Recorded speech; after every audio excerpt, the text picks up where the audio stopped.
Main बात यह है कि वो लोग कहते हैं कि आप लोग तो काफिर हो, चाहे किसी भी इस्लामिक देश में चले जाओ। मैं 1992 में यहाँ पे आया हूँ, तकरीबन 30-32 साल मुझे हो गए। मुझे अभी तक नागरिकता नहीं मिली।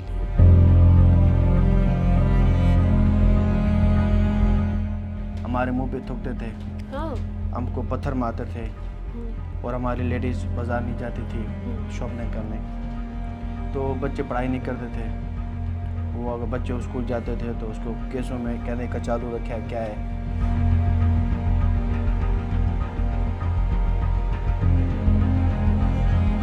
फिर आज तक लोगों को ये कहा जाता है आप इंडियन, आप यहाँ इंडिया जाओ। इंडिया में आए हैं, उनको कहते हैं आप अफगानिस्तान से आए हो। एक बताओ उनकी जगह कहाँ पे है? जो सरदार हिंदू है पूरे वर्ल्ड में कहाँ जाएंगे? उनका बेस तो इंडिया ही है ना। 2016 में आया। तो आप 2016 में आए हैं, तो अभी सीए के तहत तो आपको नागरिकता नहीं मिल पाएगी। नहीं, हमें तो अभी नहीं मिलेगी। आएंगे उसके लिए क्या कानून होगा ये नहीं है। ये आए हैं 2014 से, उनके लिए ये कानून तो उनके लिए जो आ चुके हैं, ऐसा और नहीं है कि यहाँ कानून पे- होते लोग अपना बस्ता बांध कर आना शुरू कर। नहीं। हमारा देश है 47 की आज़ादी के बाद या उससे पहले कुछ हमारे, हम भी हिंदुस्तान के हैं क्योंकि उस टाइम हिंदुस्तान अखंड भारत था, पाकिस्तान भी उसी में था, अफगानिस्तान के भी कुछ ऐसे उसी में थे, बांग्लादेश तो ऑलरेडी था। कितना वक्त लगा आपको यहाँ की सिटीजनशिप पाने में? काफ़ी टाइम लगा है, काफ़ी टाइम, कम से कम 29-30 साल तो हमें लग गए।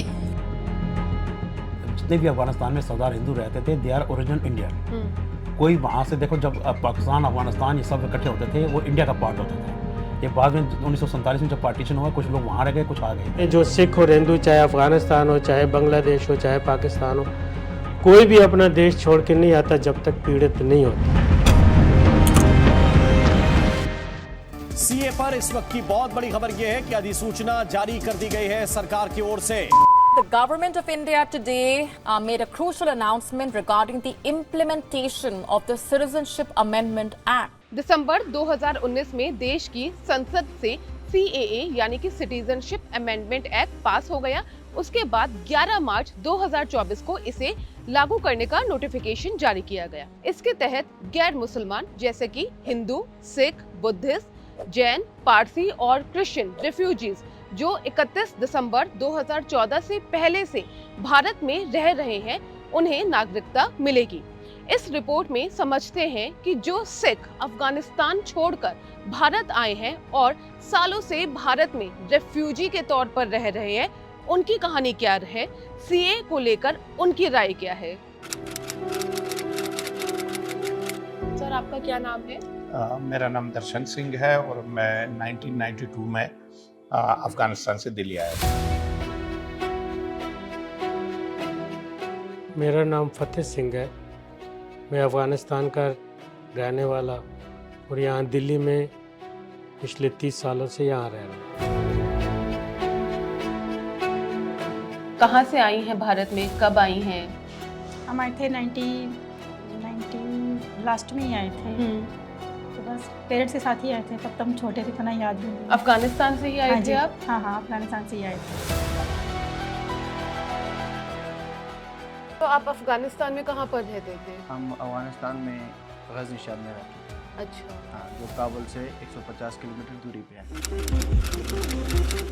तो पहले तो मैं ये समझना चाहती हूँ, अफगानिस्तान में ऐसी क्या आपको दिक्कत हुई थी उस दौर में कि आपको सब छोड़ छाड़ कर भारत आना पड़ा? अफगानिस्तान में तो हमारे हिंदू सिख बरादरी का सदियों से वहाँ पे वास है और अफगानिस्तान बनने से पहले हिंदू सिख अफगानिस्तान में थे। अफगानिस्तान बाद में बना है और हिंदू सिख उससे पहले, क्योंकि आर्य समाज के लोग, जब अफगानिस्तान का नाम आर्याना था तो आर्य हिंदू समाज के लोग वहाँ पे रहते थे, तो तब से वहाँ पे हिंदू बरादरी का वास है। 91 के लास्ट में 92 के शुरुआत में जब नजीबुल्लाह सरकार गिर गई और अचानक से वहाँ मुजाहिदीन सरकार आ गई, तो उस समय गैर मुस्लिम लोगों को वहाँ रहना काफ़ी थोड़ा कठिन हो गया और उस वजह करके हमने अपने बच्चों की जान बचाने के लिए और अपने धर्म को बचाने के लिए, तो ये किसी ने नहीं सोचा कि किसकी दुकान है, किसकी घर है, किसका क्या है, सब छोड़ छाड़ के हम लोग वहाँ से via Pakistan Wagah border India में हमारे। एक बार जलालाबाद में गुरुद्वारे पे हमला हुआ, जिसके वजह से वहाँ पे हमारे कम से कम 36-37 सिख शहीद हो गए। उसके बाद कई बार ऐसे इंसिडेंट हुए हैं, लेकिन वो कोई सरकार की तरफ से बाद में टारगेट किलिंग हुई है, काबुल शहर में टारगेट किलिंग हुई है, गुरुद्वारा में बम ब्लास्ट हुए हैं, तो वो चीज़ें तो हर एक के साथ हुए हैं। दिक्कतें बहुत ज़्यादा थी, जैसे कि हम माइनॉरिटी में थे, हम कम लोग थे, बाकी ज़्यादा थे, तो टारगेट हमें कोई करते थे। और दूसरी मेन बात यह है कि वो लोग कहते हैं कि आप लोग तो काफिर हो, चाहे किसी भी इस्लामिक देश में चले जाओ, हम तो हैं हिंदू या सिख, तो उनके हिसाब से हम तो उसमें फिट नहीं आते हैं उस धारा में। तो हमने अपने इसी वजह करके तो हम वहाँ से यहाँ शिफ्ट हो गए, यहाँ पे आ गए। यहाँ पे शरणार्थी का दर्जा जो भी है, जैसे भी तैसे रह रहे हैं, अपना सब कुछ छोड़ छाड़ के। अगर प्रॉब्लम नहीं होती या कोई हमें ख़तरा नहीं होता तो हम यहाँ आते नहीं।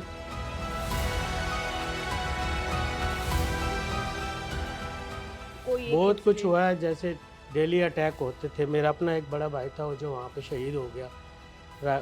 मिसाइल आया, सामने से लगा, वो खड़ा था गुरुद्वारे में सेवा कर रहा था, वहीं पे मिसाइल लगा और वो शहीद हो गया। उसके अलावा 2018 में जो अभी लेटेस्ट 2018 का मामला है, पूरी एक बस जो गुरुद्वारे के सेवादार थे, प्रबंधक कमेटी में थे, जो थे, उनको पूरी की पूरी बस को बम से उड़ाया गया।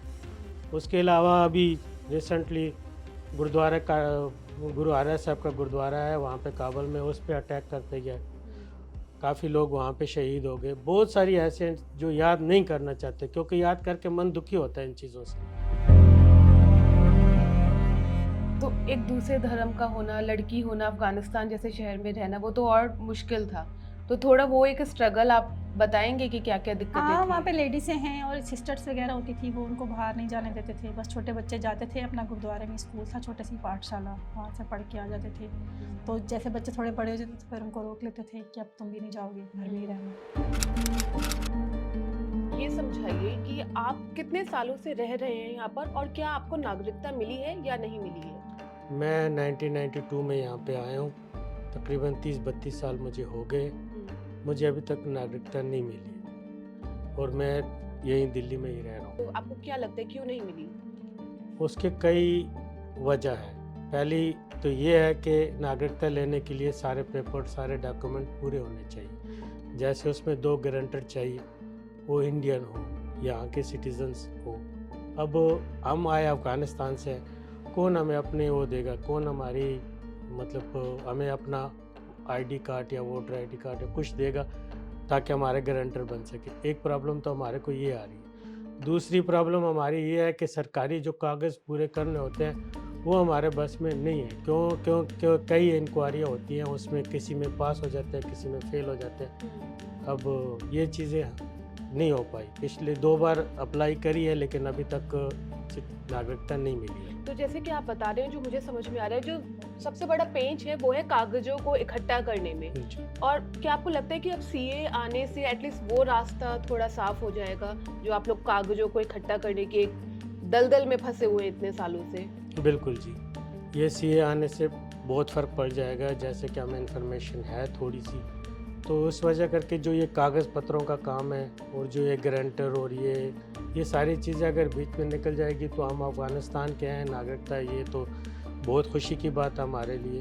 हम मोदी सरकार, भारत सरकार का जितना भी धन्यवाद करें कम है। अगर ये चीज़ें ख़त्म होगी और सीए लागू हो गया और हो चुका है तो उसमें ये बहुत आसानी हो जाएगी।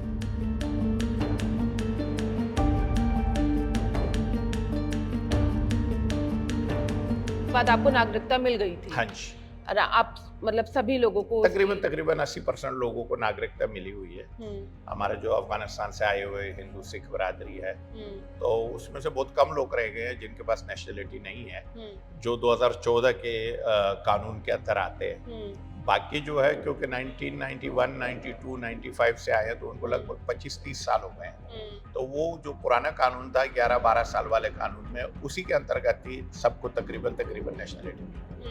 तो अभी कितनी तादाद होगी जो इस नए कानून के अंदर जिन्हें नागरिकता मिलेगी? मतलब अगर बस सिखों की बात करें तो कितनी होगा? मेरे हिसाब से अफगानिस्तान के हिंदू सिखों में तो इस टाइम लगभग 10,000 10,000? मतलब उतना कोई ज्यादा वो नहीं, हमारे आंकड़ा क्योंकि नहीं जब है। 1992 से लेके अब तक हाँ, अफगानिस्तान से लगभग 2 लाख लोग इंडिया में आए हैं, अच्छा। जिसमें से इंडिया से होले होले लगभग तकरीबन सारे यूरोप कंट्रियों में बस चुके हैं। अच्छा। और दिल्ली में बहुत कम ही लोग हैं। अगर मान लो 20 से 25 हजार हिंदू सिख शरणार्थी अगर है, हाँ। तो उसमें से भी 10 हजार ऐसे होंगे जिनके पास नेशनलिटी नहीं है, बाकी सबके पास नेशनलिटी। भारत की नागरिकता किस बेसिस पर मिलती है, कैसे मिलती है? क्या सिर्फ भारत में पैदा होने से ही भारत की नागरिकता मिल जाती है? ये समझने के लिए हमने बात की एडवोकेट कमलेश से। Laws with regard to the citizenship is concerned, you can get a citizenship by birth if you were born in India during a certain period of time and your parents were of Indian origin or any of the parents had Indian citizenship. Then in that case you can get citizenship by birth. The second is citizenship by descent. If either of your parents during a certain period of time were Indian citizen, and even though you were not born in India, you can get Indian citizenship. The third is citizenship by registration, which is to say that if you fulfill certain of the criteria, then by way of registration you can get Indian citizenship. And the third is the last is citizenship by incorporation of territory, which means that if in case the Indian government occupies a new territory, then the people of that territory can go ahead and get Indian citizenship. Afghanistan से भारत आए Sikh refugees का यही दर्द है। 2-2, 3-3 generation से वो सालों से यहाँ रह रहे हैं, लेकिन इन रेफ्यूजीज में से कई रेफ्यूजीज और भारत में जन्मे उन बच्चों तक को नागरिकता नहीं मिली है। हालांकि कईयों को नागरिकता मिली भी है। बहरहाल जिन्हें नहीं मिली है उनके लिए CAA एक उम्मीद है। 82 में आप आए, लेकिन नागरिकता आपको मिली 2015-16 में, तो तब बिना नागरिकता वाली जो एक जिंदगी थी रेफ्यूजी की तरह, वो कैसी थी? देखो जी, वो आपको ऐसी एक जिंदगी हो गई कि ना तो आप खा तो सकते हैं, आप कर कुछ नहीं सकते। हमारे बच्चे, हमारे पोते, मेरे बेटे की शादी इंडिया में हुई है, मेरा पोता 2 साल का है, मेरे बेटी की शादी हुई है, मेरे नातिन 13 साल की है, तो वो कुछ नहीं कर सकते। 12वीं क्लास तक तो किसी कीमत पे, चाहे चैरिटेबल स्कूलों में, वो पढ़ाई कर सकते हैं। उसके आगे वो कॉलेज में नहीं जा सकते, उसके आगे कोई यूनिवर्सिटी में नहीं जा सकते, उसके आगे वो डॉक्टर की पढ़ाई नहीं कर सकते। और आप सिर्फ उस पे आधार पे आप काम कर सकते हैं जो सरकारी बेनिफिट हो, और ये बेनिफिट हमें नहीं मिलता। और वो बेनिफिट जो रेफ्यूजीज के लिए अगर अलग से कुछ वो भी वैसे हमें कुछ नहीं। 92 से 95 तक मिला। उसके बाद 95 के अलावा हमें कुछ नहीं मिला। हमें सिर्फ वीज़ा दिया गया है और हमें अपने काम पे छोड़ दिया गया है। भाई आपको उस समय भी रिफ्यूजी होते हुए भी हम पे इंडियन कानून लागू था, आप गरीबी करो, आप कमाओ, खाओ, हमें आपसे कोई लेने, हमें कुछ मिला नहीं।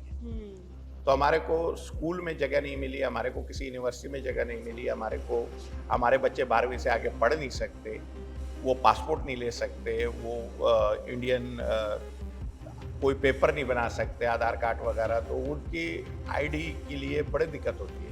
तो ये वो तो बच्चे बहुत यहाँ ही बड़े हो संघर्ष रहा कि मतलब पढ़ाई लिखाई मिल गई, लेकिन अगर बच्चा पढ़ने में भी अच्छा है, लेकिन वो आगे कुछ कर आगे ही नहीं नहीं पढ़ पाया। सकता, आगे नहीं बढ़ पाया। आज जो बच्चों को दिक्कत हो रही है, जो बच्चा यहाँ इंडिया में पैदा हुआ है, आप एक चीज़ बताओ, उसके स्कूल में, कॉलेज में, हर चीज़ में दिक्कत आ रही है, तो कहाँ जाएगा? आज जो CAA कानून लागू हुआ है, जो 1919 में लागू हुआ था, तो एक बता 2019 में, आप एक चीज़ बताओ, वो लॉ किस लिए पास हुआ? लोग एक रेफ्यूजी की तरह जब यहाँ पर रह रहे थे, वीज़ा लेना पड़ता था। अच्छा, हर 2 साल बाद वीज़ा लेना पड़ता था, तो काफ़ी दिक्कत होती थी। छुट्टी करो, स्कूल से छुट्टी नहीं मिलती थी, तो वीज़े के लिए RK पुरम जाना पड़ता था। तो मतलब मैम को बिना बताए छुट्टी करनी पड़ी थी, क्योंकि स्कूल से नहीं देते थे छुट्टी, पढ़ाई ख़राब हो जाएगी, इसलिए वो भी सही थी अपनी जगह पर। तो अगले दिन स्कूल में डांट भी पड़ती थी, वे क्यों छुट्टी करिए, क्यों नहीं आए, तो परेशानियाँ काफ़ी थी। हाँ, नहीं, ये अब तो नहीं। बहुत मुश्किल नहीं एक जिंदगी है कि मतलब आ गए हैं, स्कूल वगैरह जाना है। हाँ, कभी लेट हो जाए वीज़ा लेने में तो फिर फ़ाइन भरना पड़ता था, ये दिक्कत थी। करीब 30 साल हो गए हैं आपको भारत देश में रहते हुए, लेकिन फिर भी आप अभी तक यहाँ के नागरिक नहीं है, रेफ्यूजी वर्ड है आपके साथ। तो क्या क्या दिक्कतें आती हैं आपके रोजाना की जो जिंदगी है 30 साल से जो आप लोग झेल रहे हैं? हमारे को कई दिक्कतें आ रही हैं। जैसे कि जहाँ भी आप रहते हो तो उसके लिए आपकी कोई आईडी या कोई आइडेंटिटी होनी ज़रूरी है, लेकिन हमारे पास कुछ नहीं है।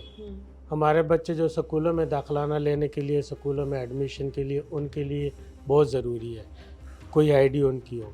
और तीसरा, सबसे हमारा भी मन करता है कि हम भी जाएं विदेश में घूमने, कुछ हमारे पास ना कोई पासपोर्ट है। वहाँ अफ़गानिस्तान की जो पासपोर्ट हमारे पास है वो चलती नहीं है, उनकी कोई वैल्यू नहीं रही।